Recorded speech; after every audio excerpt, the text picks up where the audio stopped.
بسم اللہ الرحمن الرحیم۔ واقع شق صدر۔ رسول اللہ صلی اللہ علیہ وسلم مدت رضاعت ختم ہونے کے بعد بنو سعد ہی میں رہے، یہاں تک کہ ولادت کے چوتھے یا پانچویں سال شق صدر سینہ مبارک چاک کیے جانے کا واقعہ پیش آیا۔ اس کی تفصیل حضرت انس رضی اللہ تعالیٰ عنہ سے صحیح مسلم میں مروی ہے۔ رسول اللہ صلی اللہ علیہ وآلہ وسلم کے پاس حضرت جبرائیل علیہ السلام تشریف لائے۔ آپ بچوں کے ساتھ کھیل رہے تھے۔ حضرت جبرائیل علیہ السلام نے آپ کو پکڑ کر لٹایا اور سینہ چاک کر کے دل نکالا، پھر دل سے ایک لوتھڑا نکال کر فرمایا، یہ تم سے شیطان کا حصہ ہے۔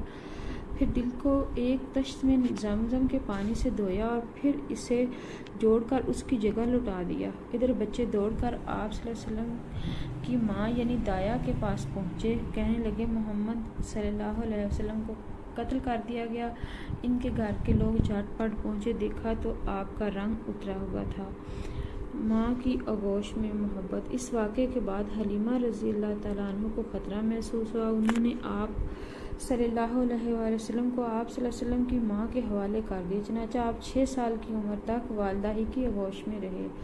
ادھر حضرت آمنہ کا ارادہ ہوا کہ وہ اپنے متوفی شوہر کی یاد وفا میں یثرب جا کر ان کی قبر کی زیارت کریں، چنانچہ وہ اپنے یتیم بچے محمد صلی اللہ علیہ وآلہ وسلم، اپنی خادمہ ام ایمن اور اپنے سرپرست عبدالمطلب کی میں کوئی 500 کلومیٹر کی مسافت طے کر کے مدینہ تشریف لے گئیں اور وہاں 1 ماہ تک قیام کر کے واپس ہوئیں، لیکن ابھی ابتدا راہ میں ہی تھی کہ بیماری نے آ لیا۔ پھر یہ بیماری شدت اختیار کر گئی، یہاں تک کہ مکہ اور مدینہ کے درمیان مقام ابوا میں پہنچ کر رحلت فرما گئیں۔ دادا کے سایہ شفقت میں بوڑھے عبدالمطلب اپنے پوتے کو لے کر مکہ پہنچے۔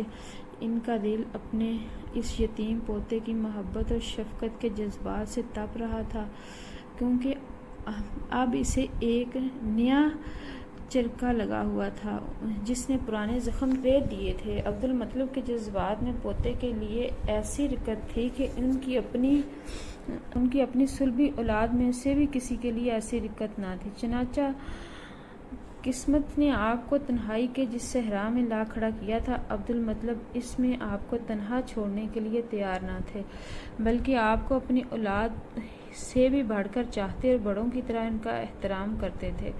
ابن ہشام کا بیان ہے کہ عبدالمطلب کے لیے خانہ کعبہ کے سائے میں فرش پھیلایا جاتا، ان کے سارے لڑکے فرش کے ارد گرد بیٹھ جاتے، عبدالمطلب تشریف لاتے تو فرش پر بیٹھتے، اور ان کی عظمت کے پیش نظر ان کا کوئی لڑکا فرش پر نہ بیٹھتا، لیکن رسول اللہ صلی اللہ علیہ وسلم تشریف لاتے تو فرش پر ہی بیٹھ جاتے۔ ابھی آپ کم عمر بچے تھے، آپ کے چچا حضرات آپ کو پکڑ کر اتار دیتے، لیکن جب عبدالمطلب انہیں ایسا کرتے دیکھتے تو فرماتے، میرے اس بیٹے کو چھوڑ دو، باخدا اس کی شان نرالی ہے۔ پھر انہیں اپنے ساتھ فرش پر بٹھا لیتے اور اپنے ہاتھ سے پیٹھ سہلاتے اور ان کی نقل و حرکت دیکھ کر خوش ہوتے۔ آپ صلی اللہ علیہ وسلم کی عمر ابھی 8 سال 2 مہینے 10 دن ہوئی کہ دادا عبدالمطلب کا سایہ شفقت اٹھ گیا۔ ان کا انتقال مکہ میں ہوا۔ وہ وفات سے پہلے آپ صلی اللہ علیہ وسلم کے چچا ابو طالب کو، جو آپ کے والد عبداللہ کے سگے بھائی تھے، آپ کی کفالت کی وصیت کر گئے تھے۔ شفیق چچا کی کفالت۔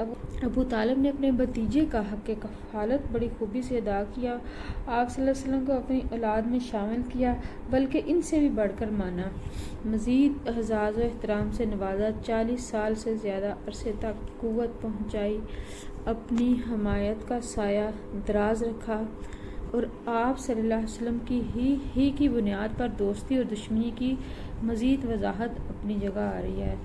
روئے مبارک سے فیضان باراں کی طلب۔ ابن اسحاق نے جہلمہ بن ارقطہ سے روایت کی ہے کہ میں مکہ آیا، لوگ قحط سے 2-4 تھے۔ قریش نے کہا، ابو طالب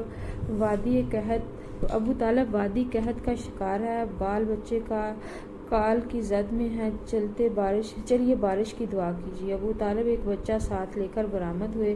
بچہ ابرآلود سورج معلوم ہوتا تھا، جیسے گھنا بادل ابھی ابھی چھٹا ہو۔ اس کے ارد گرد اور بھی بچے تھے۔ ابو طالب نے اس بچے کا ہاتھ پکڑا، اس کی پیٹھ کعبہ کی دیوار سے ٹیک دی۔ بچے نے ان کی انگلی پکڑ رکھی تھی۔